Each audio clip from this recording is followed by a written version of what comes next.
to get free shipping on Shein. Here is how you can score free shipping on Shein. First of all, download the Shein app and open the Shein app on your mobile device and make sure that you are logged into your Shein account.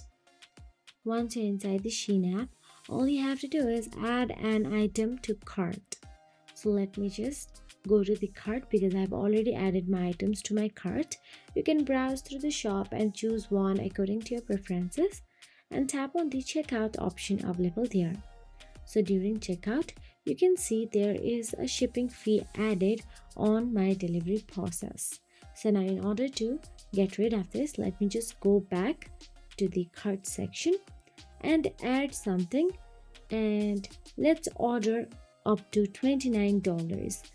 Once you order more than $29, you can go to the checkout page and you can see that your shipping price has been to 0 and it is free shipping in standard. So that will be.